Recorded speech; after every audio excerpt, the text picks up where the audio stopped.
Created live on Fireside.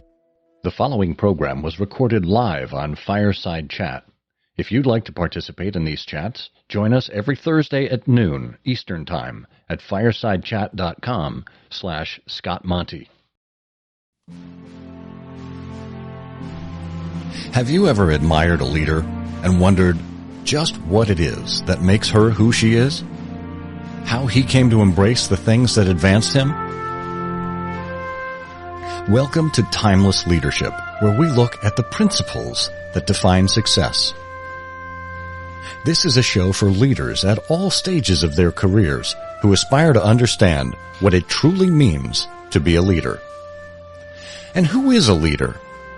John Adams said, "If your actions inspire others to dream more, learn more, do more, and become more, you are a leader."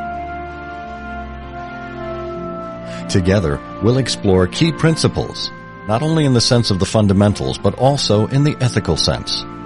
The habits, character traits, and virtues that form the backbone of leadership. Principles that are just as relevant and essential in the 21st century as they were in the first century. This is Timeless Leadership. Hello, my friend, and welcome to Timeless Leadership, where we explore principles and virtues that accompany successful and admirable leaders. I'm Scott Monty, and if you aren't yet subscribed to the Timeless and Timely newsletter, where I write about these topics, and the Timeless Leadership podcast, you can do so through timelesstimely.com. And of course, if you get around to giving us a rating or review on Apple Podcasts, I'd really appreciate that, because that helps other people find this show. We do run as a recording after we have gone live on Fireside Chat, and that's how people can listen to it who aren't with us while we're live on the show. This week, together, we are exploring innovation. Well, what is innovation? It's more than ideas. We get ideas all the time, but ideas by themselves exist in a vacuum. Henry Ford said, "Vision without execution is just hallucination." And innovation is more than creativity. Creativity is the ability to express ourselves in unique and sometimes artistic ways. When we take ideas and creative inspiration and bring them to life in a reliable, repeatable way, execution, as Henry Ford called it, that's innovation.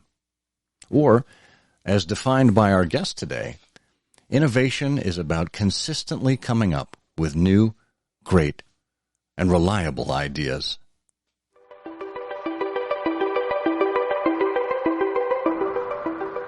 Innovation is vital for businesses to be successful. Every C-suite leader hankers for innovation. And if you don't learn to come up with new ideas on a regular basis, you'll be overtaken and crushed by other businesses that do. But how do you innovate? That's where Carla Johnson comes in. Carla is a world-renowned storyteller, speaker, and prolific author. She's also trained thousands of people worldwide to embrace change, create better ideas, and in turn, transform their businesses. Now she's teaching the same skills in her new book, Rethink Innovation: How the World's Most Prolific Innovators Come Up with Great Ideas That Deliver Extraordinary Outcomes. Carla's 5-step framework takes the confusion and pure luck out of idea generation and turns it into something achievable every time.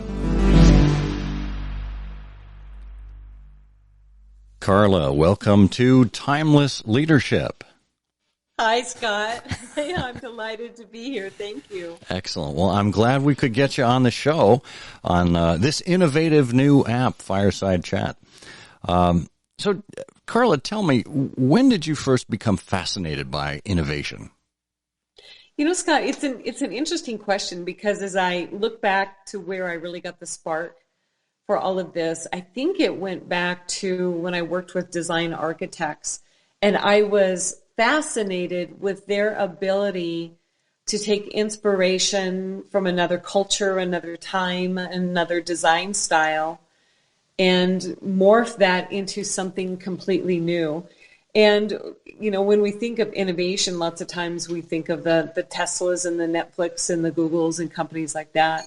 But there's so much innovation in different industries and different types of work that I think isn't always brought into that conversation about innovation.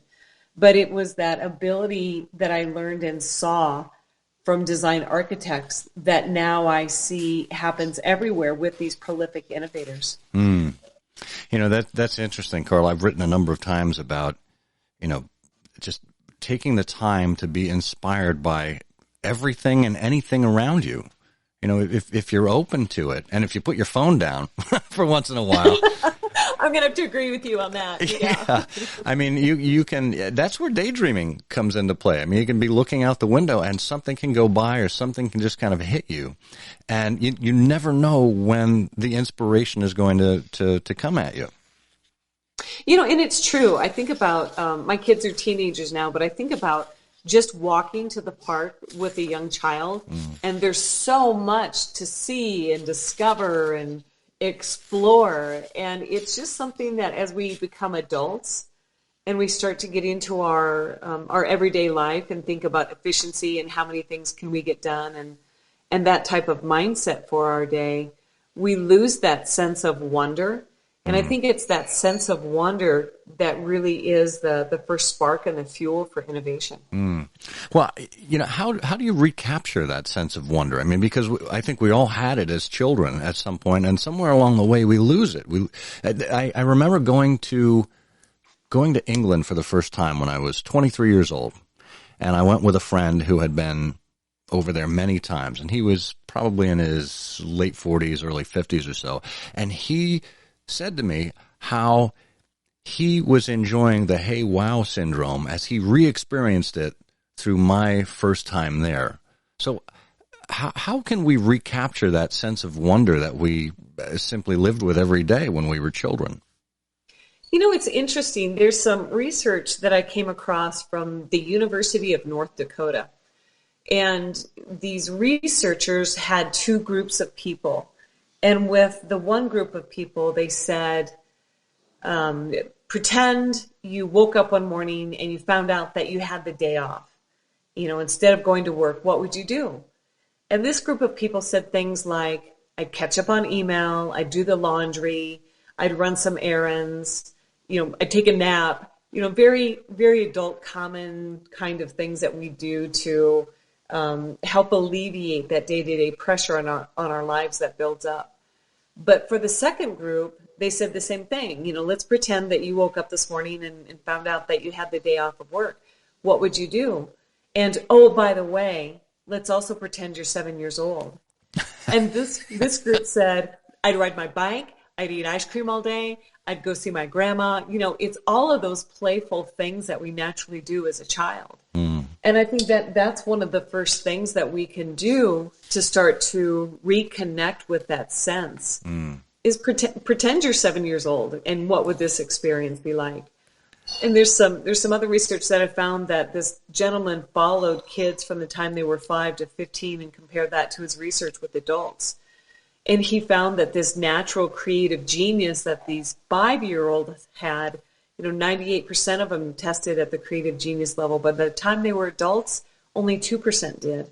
Wow. And I think there's a lot of reasons why that happens, but I think the more we can keep that sense of wonder and that, hey, wow feeling that you had going to London for the first time, the more it gives us a really different perspective on the world that we're in. And I almost wonder if to a certain degree that may start to spark and awaken now that we're able to travel about, at least in the United States. I know you recently traveled.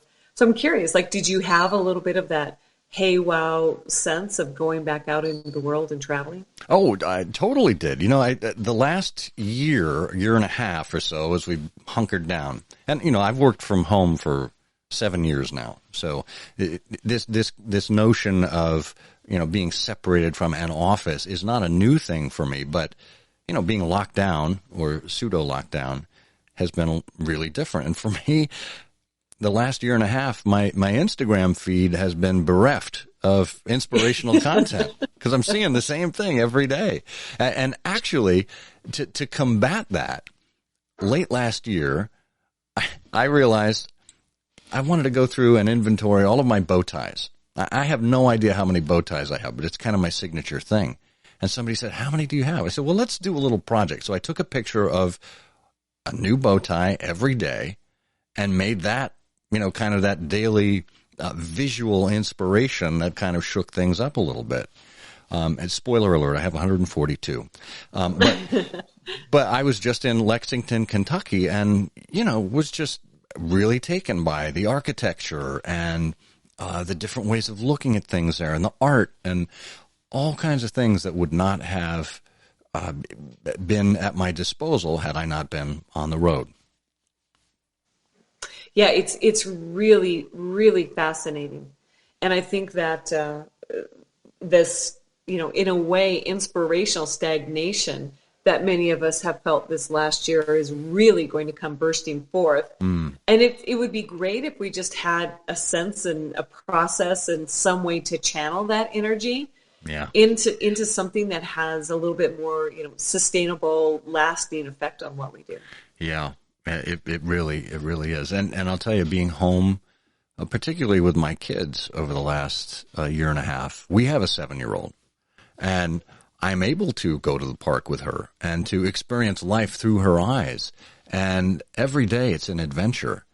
And it makes me, in some ways, it makes me want to continue that kind of childlike playfulness, even when, the school year resumes and the kids aren't here every single day. It is. It's really nice. And one of the things that I love to do that makes me feel like a kid is ride a bike. Yeah. And we started this last summer, my husband and I and our 3 kids. Every Thursday night, there's a little town about an hour each way bike ride, and we'd ride there, eat dinner, and ride our bikes home. And it was something that we really looked forward to now this summer. And it's such a childlike experience, the feeling of being out and free and rolling, the wind in your hair, and the things that you see. I mean, I live in Colorado, so we see things like deer, snakes, signs for rattlesnakes, with, raccoons. We saw a porcupine last week. And when you stop and look at all of these things, I mean, you see porcupines on nature shows, but, I was probably within 5 or 6 feet of it. Wow. We just kind of had a good look at each other.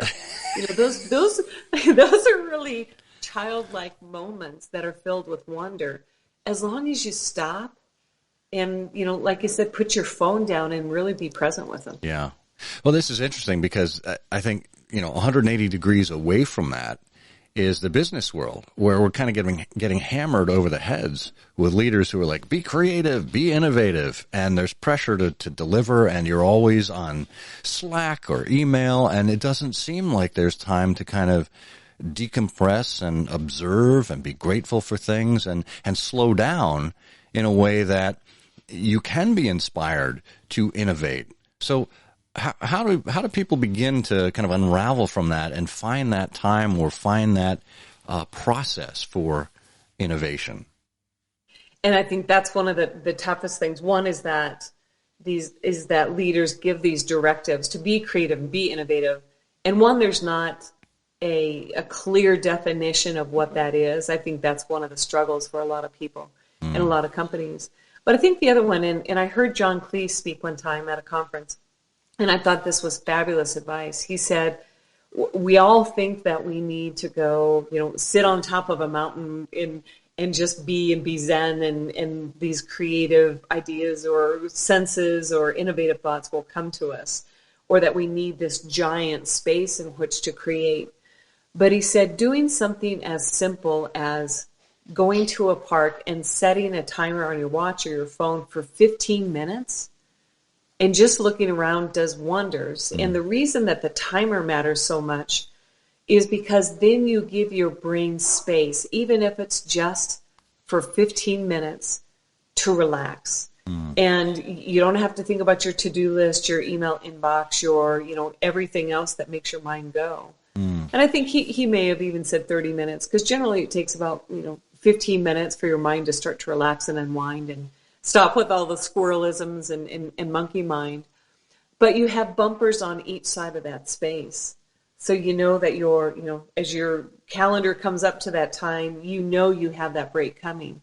Yeah. And you don't have to be preoccupied with what's next, because you've set a timer and you aren't going to go an hour, 2, 3, or 4 and then miss everything that has to be done that day. Yeah. So it's a nice way to scrape some things aside from your day and be very intentional about having that time. And it's really interesting that the more consistently you do that, the more your brain starts to connect some dots about, what seems to you super random things like, wow, I ate fish and chips the other night, and now I've got this new idea for this project I'm working on.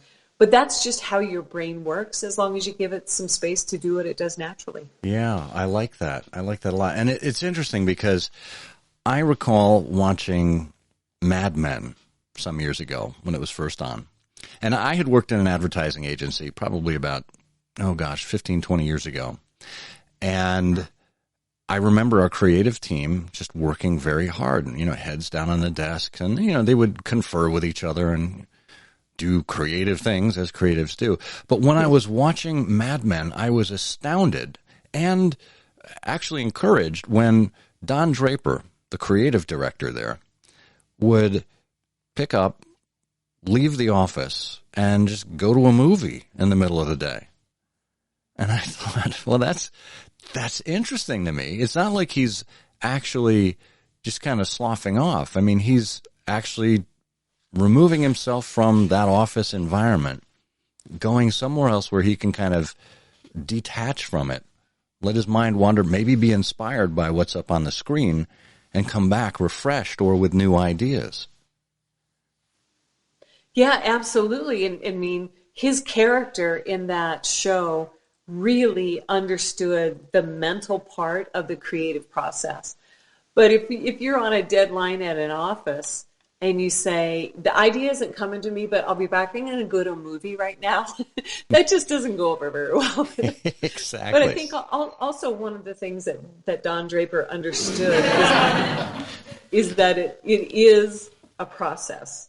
And it's something that's repeatable, but the reason he was so great at it, and he would do this in meetings as well, is because he was so practiced at it. He did this over and over and over again. And it's just like, if your daughter at 7, if she's playing hopscotch or, shooting a basketball or something, the more there's that rote repetition, the better she's going to get at it. And it's the same thing with training your mind to default to that habit of thinking when you're under pressure and need to think differently and come up with those ideas when it's most important. Yeah, I love that idea. Well, we're talking with Carla Johnson, author of Rethink Innovation, How the World's Most Prolific Innovators Come Up with Great Ideas That Deliver Extraordinary Outcomes. If you have a question for Carla, simply raise a hand. We'll have you up here on stage to participate in the discussion.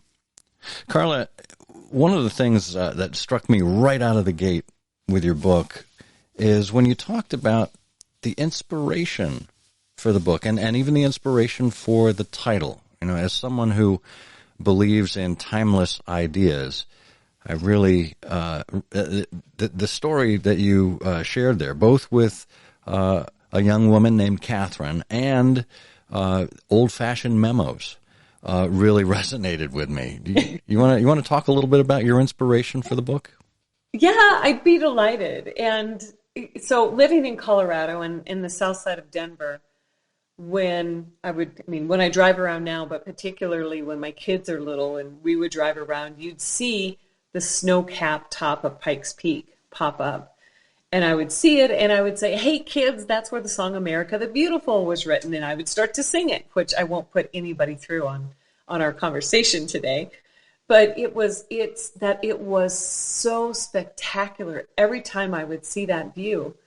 And it was really an understanding of how inspired Catherine Lee Bates was when she stood on top of this mountain and she could look in all directions.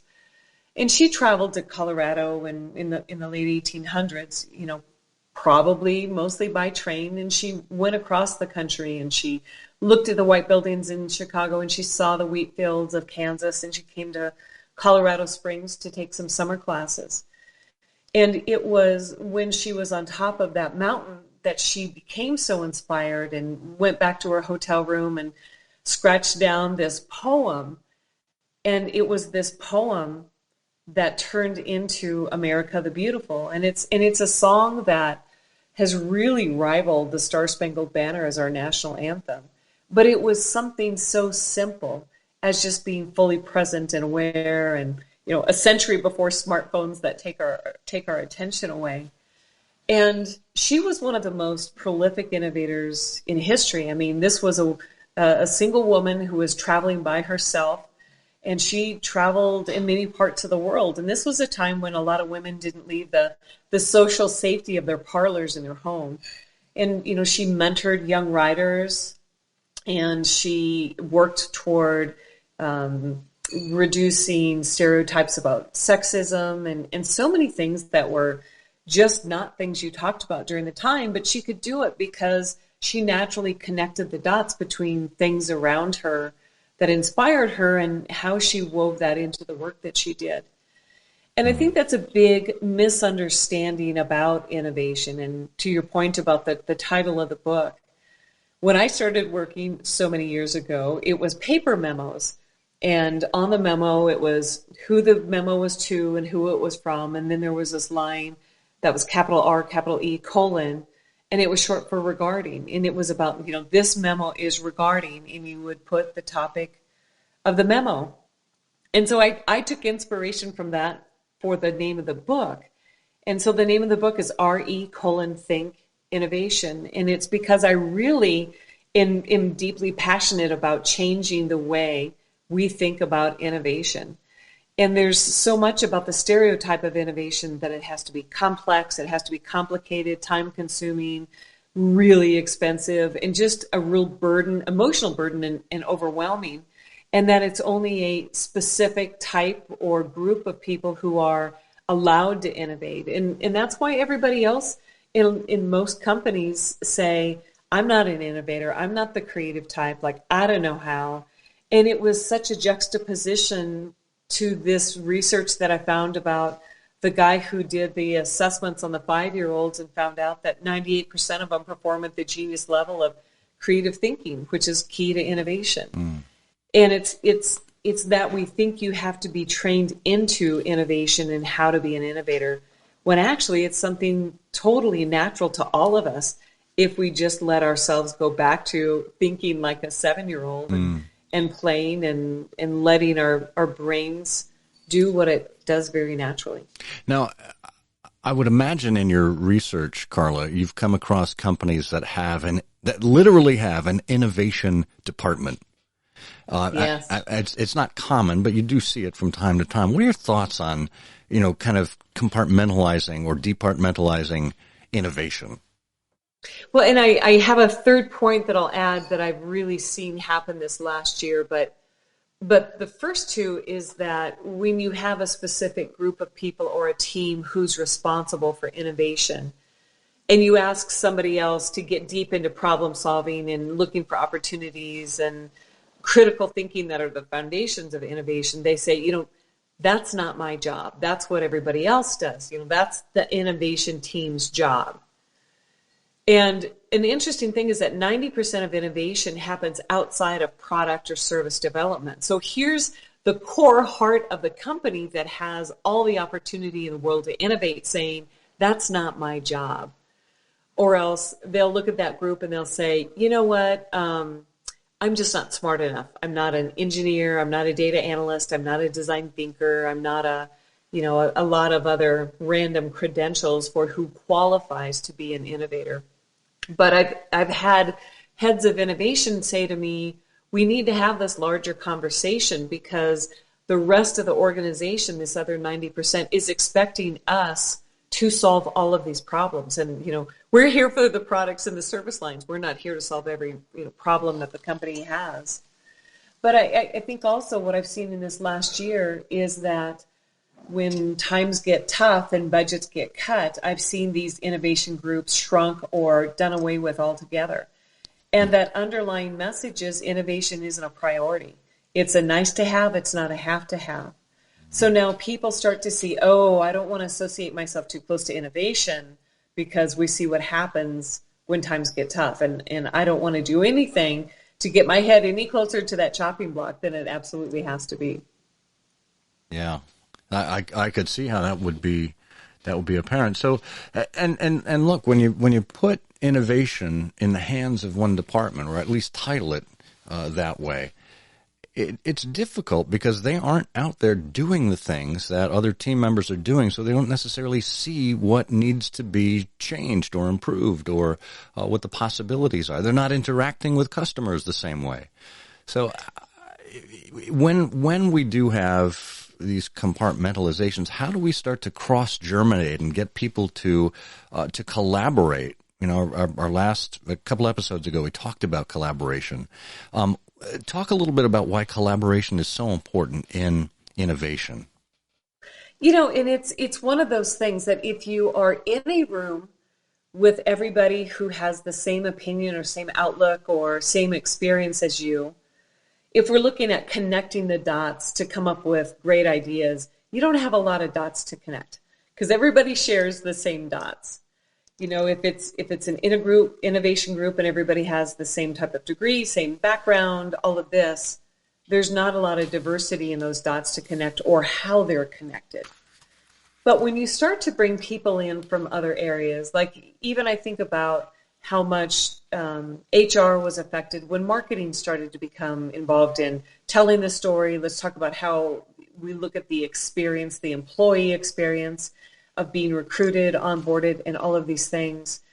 It's an interesting dynamic that happens then because you have so much more experience, exposure to customers, exposure to employees, all of these different things that create these dots that we connect.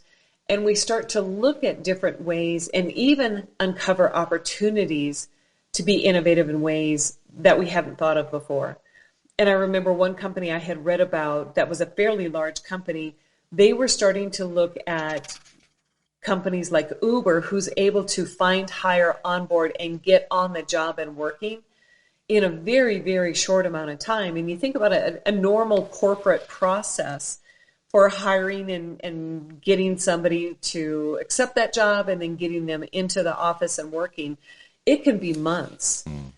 And in understanding what is around us that we can start to take inspiration from and how do we start to create these teams. One of the things that I did is that I looked into how people are brought into a company. And most of the time what companies do is they write up that job description and they say, here's the activities that need to be done in this job, and here's the behavior that's expected because of that job. But then if that person moves to another position in that company, those activities and the behavior changes. And when we look at this, what we've done is created this silo even in our own minds of how we look at people. You are this person because you have this job title. But what I found is that people all have a natural way that they come up with ideas and collaborate and work on them with each other. And there's 6 different archetypes that I came up with. And what I found is that this is one of those senses that you say, like, let's go talk to Scott because he's a natural leader and he'll understand how to get everybody on the same page. Or let's go talk to Carla because she just knows how to take something that's kind of chaotic and put a storyline thread to it. And those are things that I saw as archetypes of people, how like the behavior that never changes. It doesn't matter what company they work for or what job that they're in. And it's when we start to look at ideas from that kind of perspective and build teams around them in that way, one thing that it does is start to build collaboration across departments. Because you can have one person who's a storyteller in marketing and somebody who's a strategist in finance, and they can start to have the conversation about this idea. And it's very different than if you have a strategist for marketing because their experience is different.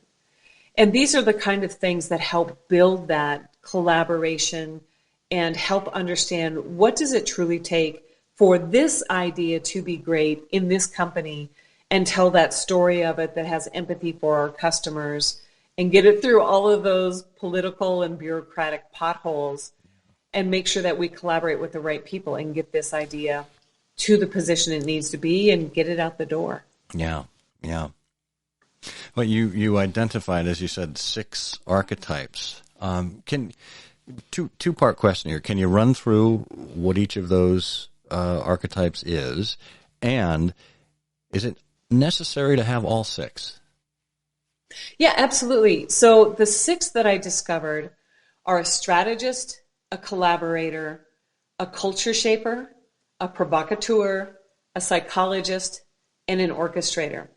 So a strategist is probably one that is most relatable to people, because they're the kind of people who like to create that strategy and get things done. And they know how to prioritize. And their real big priority is getting things done and delivering value. And that's why a lot of times strategists feel like the go-to person to get a new idea out the door and bring it across the finish line. Then we have the collaborator. And for any idea to go anywhere, you have to get people to collaborate with each other. And they're really great at bringing people together to understand how to make an idea a lot better and then champion them. And an interesting characteristic of a collaborator is that they're not particularly that interested in getting their own personal credit for that idea. They're more about building the bonds so that an idea has that greater chance of being successful. Then we have the culture shapers. And I think this is one that's probably becoming more understood as we have the rise of the storyteller in companies. And they're the ones that really are able to oversee how an idea and innovation is being expressed. And they are able to even almost sculpt that perception of it and articulate the value of it and what it really means to people in a company so that people understand it and know how to talk about it. Then we have the provocateur, and I have to say I am guilty as a provocateur. Those are the people who are always challenging that status quo. So they're these nonconformist thinkers, and they're really very prolific idea generators. And generally their ideas are pretty original. But sometimes they can get on people's nerves because they're always like, hey, how about this? What about this? Like, people just want to say, can't you just leave it be? You know?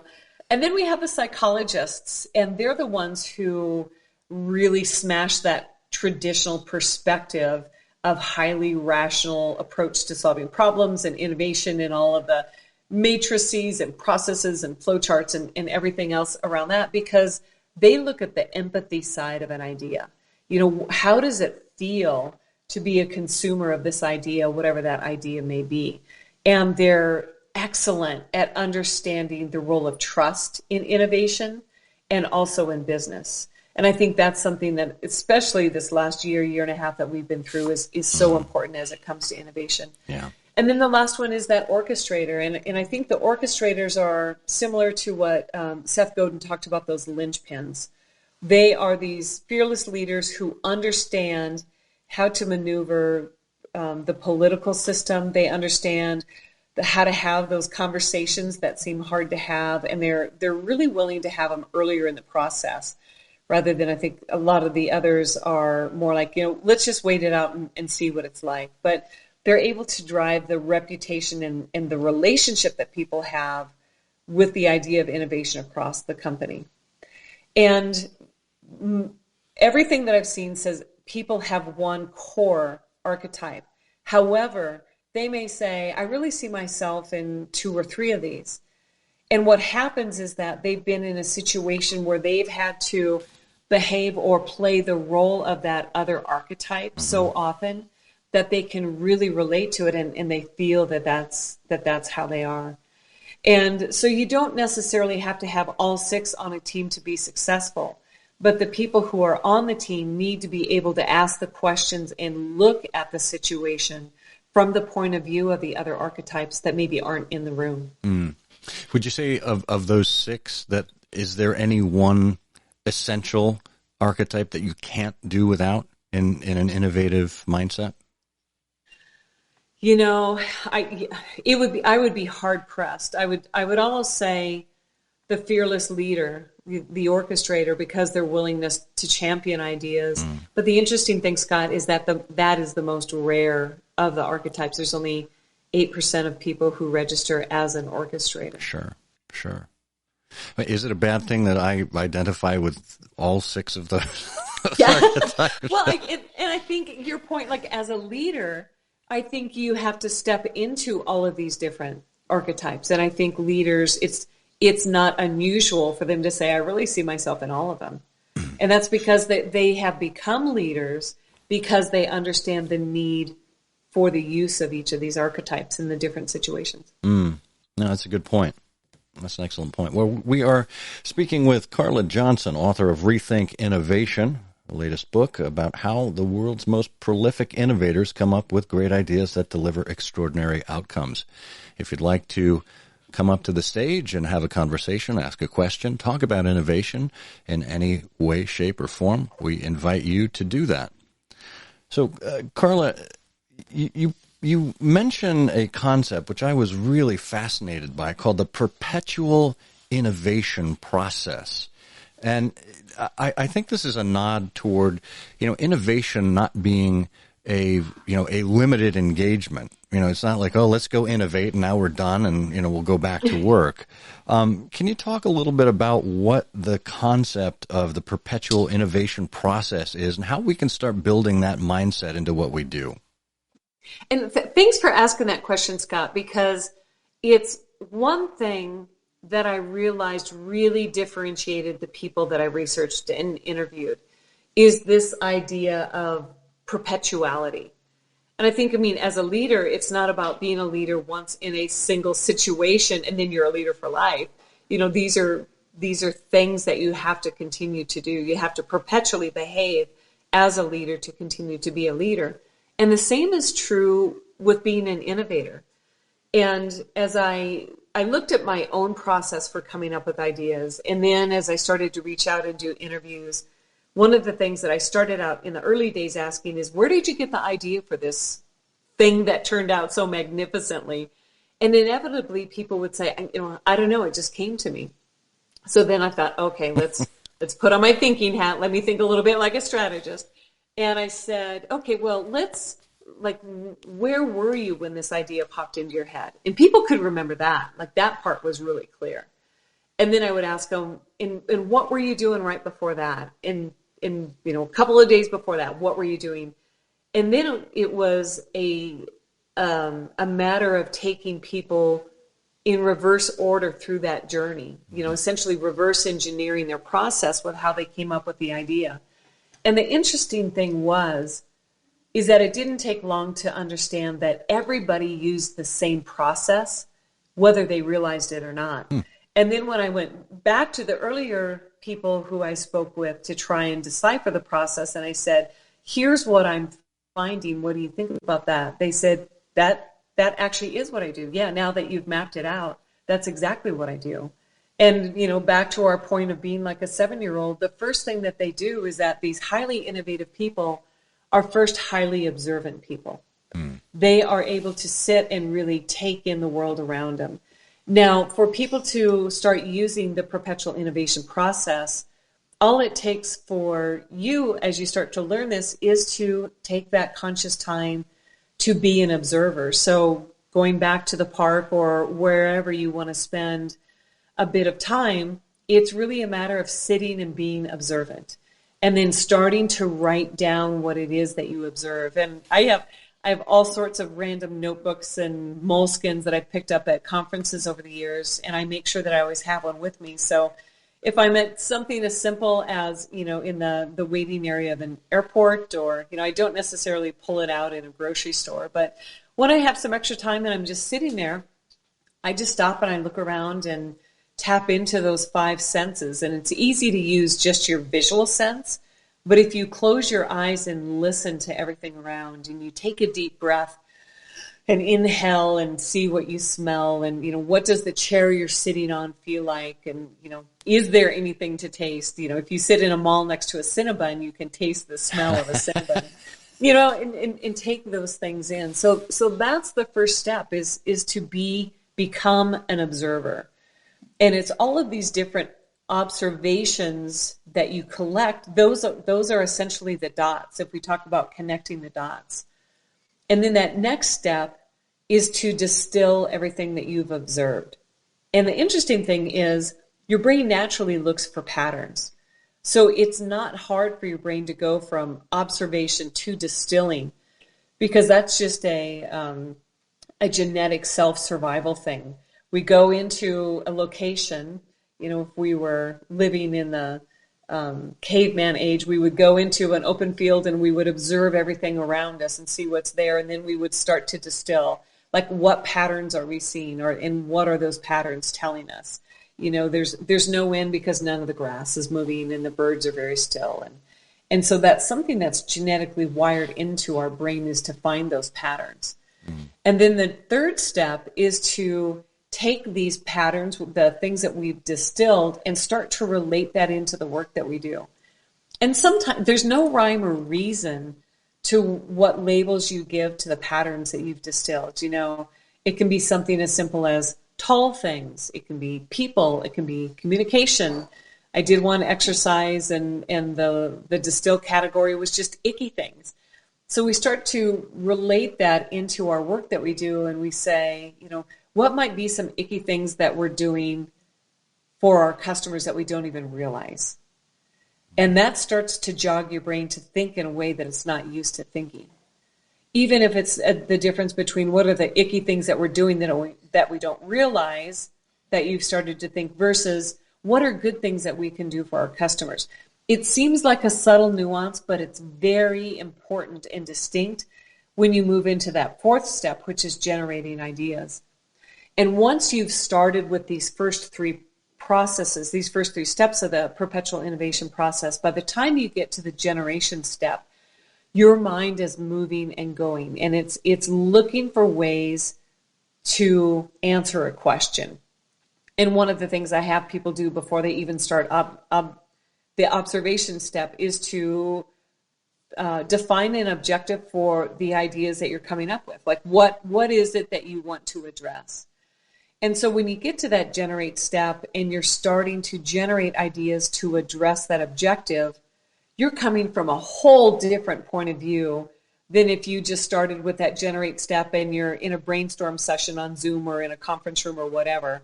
You're trying to go from 0 to 100 in a matter of minutes. Mm. And I've been watching the Olympic trials in swimming, and you see these athletes, they warm up, they prepare, they have a process, so that when they have to perform in the instant, just like when we have to go into a conference room or meeting and come up with an idea, they're warmed up, and it's no different. And then the fifth step then is to understand how to pitch an idea, because it doesn't matter how amazing your idea is, Scott, a bad pitch can kill even the greatest of ideas. And when people start to pitch ideas and they explain the objective of what they're going to talk about, and then all they have to do is to tell the story of what inspired them, what did they distill into a pattern, how does that relate into the work that you do, and how was that the inspiration for the idea that you came up with. And it's an interesting dynamic that happens because people feel like they have lived that journey personally, so they can tell that story with greater confidence, with greater passion, with greater clarity. And those three things right there make a pitch tremendously stronger than if all you've done is sat in a conference room and just come up with the best you could do, and then you try and tell a story of it, because there's no inspiration there. Yeah. Well, that's fascinating, the way you were able to kind of look across innovations and pull out those similarities, and how the human brain is just wired for this, not only in coming up with the ideas, but in receiving them as well. So that's fascinating. It is really interesting work to look into, and I have to say I went down a rabbit hole of neuroscience more often because it's the natural way that your brain functions. Yeah. And I think it's a time as adults we just have to be reminded of that. Yeah. Well, what was your favorite resource for kind of ferreting out some of this? What was your go-to place where you could say, yeah, I'm confirming some of these things I suspected, but now I'm seeing it more in hard numbers? I would go to those people who I saw as prolific innovators, and I would talk through with them what I was seeing, and especially people who are innovators surround themselves with innovators, even though it's not that typical title. And it's almost a better way to vet the ideas that I had and what I was seeing, because it wasn't convoluted with expected behavior as an innovator. It was really more organic to see if that really was something tried and true that anybody outside of innovation could really learn and do. And I think what really surprised me was the simplicity of all of this. And I think that really bucks the stereotype of innovation. That's fantastic. Right? Yeah. Well, I think this is a common thing when you look at something and it seems so simple. Usually when you unravel it, it's not. And yet, so many things with regard to leadership are not rocket science. It's exactly. Understanding the human mind and how we think and how we interact. Yeah. And that's a good point. I came across something called the complexity bias, that we have this bias that we think if something is easy, it's not worthwhile. There's no value in it. And so the complexity bias is really large, I believe, in innovation, that it has to be complex, that it has to be convoluted, it has to require a lot of people, a lot of budget, a lot of time, a lot of complexity, or else it isn't actually worthwhile. But I mean, we've seen in so many things, and Kathy Button-Bell is one of the people I talk about in the book. She jokes that her title, instead of Chief Marketing Officer, is actually Chief Complexity Reduction Officer. And when we look at companies that are being super innovative, that's one of the big things that they do, is that they reduce the complexity around everything that you have and interact with as a brand. I mean, you don't even have to go to the next episode of a show on Netflix. They have reduced the level of complexity to such a level that all you have to do is sit there and the next show will play. That's incredibly innovative. It really is. And yet the process to get there is really complex. And I think that's what some of the best conveyors of simple ideas or simple statements, it's a process. It's like, it goes back to that old canard. I wrote you, I would have written you a short letter, but I only had time to write you a long letter. Exactly. Exactly. Well, hey, thanks for that. We have a question or comment here from my friend Joseline. Welcome to the stage. Well, thank you very much. Thank you for always bringing attention to very phenomenal individuals. Carla, I just found out about your book, so I've downloaded it already, started thumbing through it. So my first question is, do you consider yourself a culture because you wrote a book about innovation? That's an interesting question. And I am a provocateur through and through, but I have a deep love and appreciation for storytelling, which brings out that culture shaper in me. And I'm probably a little bit like Scott. I see myself in many of the archetypes, although I would struggle to function fully as a strategist compared with a true authentic strategist. But I see myself in a lot of them. But a culture shaper definitely is very close and near and dear to my heart as a storyteller. And my final question is, well, I have tons of questions, but I want to limit it. Because I also see myself in a variety of different things. I also found that I'm an engineer and I use engineering for marketing.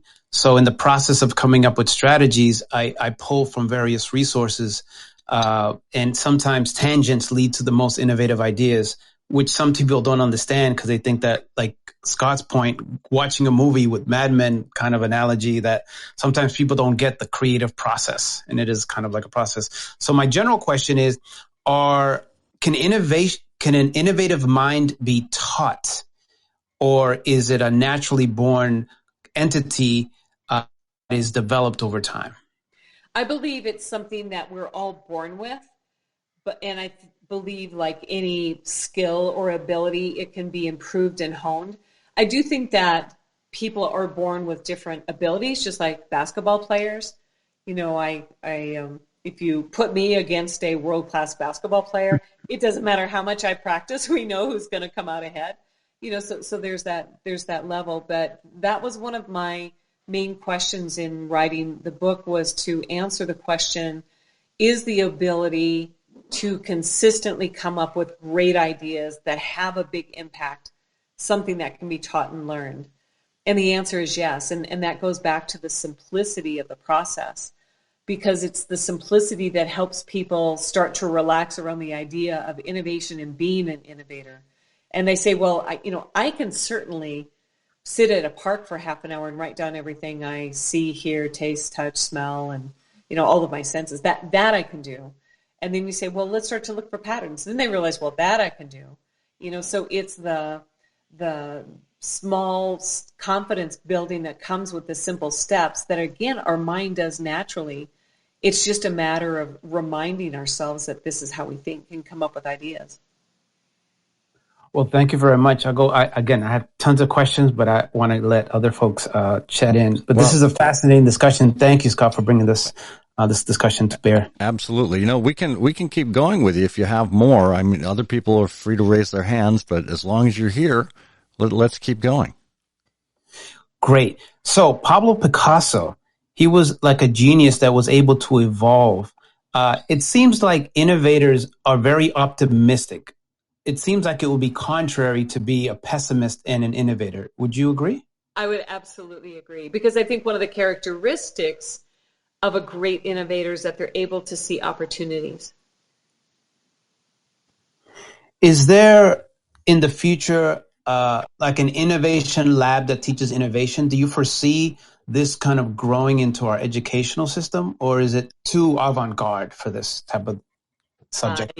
I do see exactly that in the future, and you're peeking into my business strategy there, Joseline. But that's exactly what I believe needs to happen and should be coming, because it's that if you can catch kids even before they get to the age of 10, the likelihood of them understanding that this is a natural way to be, and all of the societal and educational programming that tends to hit them about, you need to grow up. Like you can't be a kid forever. You need to be, stop messing around so much. Now I'm not saying that there isn't a point that you can't act like a 7-year-old all the time, but there's the characteristics of how kids think and play and explore that need to be brought forward and rewarded and celebrated rather than reprimanded and scorned. Yeah, because if I have the story correct, it was a child who came up with one of the most revolutionary ideas in photography with Kodak, and a child asking, why couldn't they see the photo now? And then the father saying, well, why can't you do it? And he created the Instamatic Kodak camera. Is that correct? Yep, that's absolutely right. So as a child, you don't have all of these rules and regulations about why something can or can't be done. And that's such a beautiful example. Thank you for bringing that up, of how that sense of wonder and just looking around and, who knew what was going on in that child's mind to say, well, why couldn't we? And here, look how the entire photography industry changed. Yeah, it's fascinating, because a lot of even the innovations like the 3M and the Post-it note was a mistake. Yeah, exactly. Yeah, and it's how we redefine the term mistake, and I think there's a lot of that in innovation. It's failure. It either worked as expected or it didn't, and there's not a sense of, well, let's learn from it. Like, let's test it. Let's try it out and just see what happens. And there needs to be more of that. And I'll finish with this, because you kind of alluded to this educational project. How soon are you to deploy it, and how can we best support you? Because I'm sure you're going to need some visibility and some let's go to your words, some integration, some fearless leadership. You're going to need some administrators. You're going to need a whole team to get it out and running. So how can we best support that? If you can connect with me on LinkedIn or go to my website, carlajohnson.co. There's no M, it's just CO for Colorado or like Colorado. But let's stay and have, let's continue the conversation. It's years out, but these are the early days. But that's a direction, is to teach innovation as a mindset and not make it something that feels elusive, intimidating, to really make it something that people enjoy and appreciate and can really identify themselves as innovators and innovative thinkers. And one of my goals is to teach 1 million people how to become innovative thinkers by 2025. So I'm not going to be able to do that by myself. So I would love all the help that I could get to make that a reality. Perfect. I've already went to your website and also tweeted this fabulous timeless leadership on Twitter, which I think Scott had already retweeted. So thank you very much for bringing me up. And thank you, Carla, for all this fantastic discussion. Thank you so much. Thank you, Joseline. Fantastic to have you on the show here. And boy, you asked some really great questions. I may have to make you a co-host for the future at this point. Fantastic job there. Carla, I was reminded as you and Joseline were talking about this childlike wonder, this ability to ask, well, why can't something be done a certain way? And it reminded me of, I think it was Robert F. Kennedy, who actually quoted George Bernard Shaw, who said, "There are those who look at things the way they are and ask why. I dream of things that never were and ask why not." And those words, I think we ought to take to heart, because I think it's too easy for us to get stuck in the status quo and in what we see before us instead of just approaching the world with more wonder. I absolutely agree. And one of the little nuances that I talk about in the process is the difference between 3 statements. How could we do something? How should we do something? And how might we do something? So if you ask yourself, even you can feel the physical impact of these questions. How could I, fill in the blank? How could I get in shape by the end of July to run a marathon? The first thing that goes through your mind is, I don't know if I could. And you start to think of all the reasons you can't. And if you say, how should I get into shape to run a marathon by the end of July? Your brain's going, I don't know that I should. I don't know that I should even be going down this road. I'm more of a, Rick and Morty couch potato surfer. I'm not really much of a runner. But then if you say, how might I become a marathon runner by the end of July? Then your brain starts going, I don't know.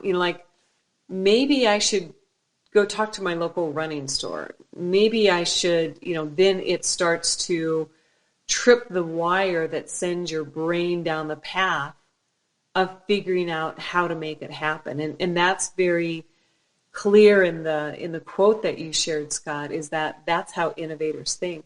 But we can teach ourselves to ask ourselves or our teams these questions, and that changes everything about the outcome in the work that we do. I love that. Again, coming back to how we work together to get something done. Well, Carla Johnson, author of Rethink Innovation, which you can find at rethinkinnovationbook.com. You can also find out more about Carla at carlajohnson.co. Carla, thank you so much for joining us here on Timeless Leadership. Thank you. It was a delight to be here to talk through this, and thank you, everybody, for sharing part of your day with us. Being a perpetual innovator means you're constantly observing, testing, and sharing the ideas you come up with. It's about the ability to be inspired by just about anything and to work together to make reliable ideas come to life for others.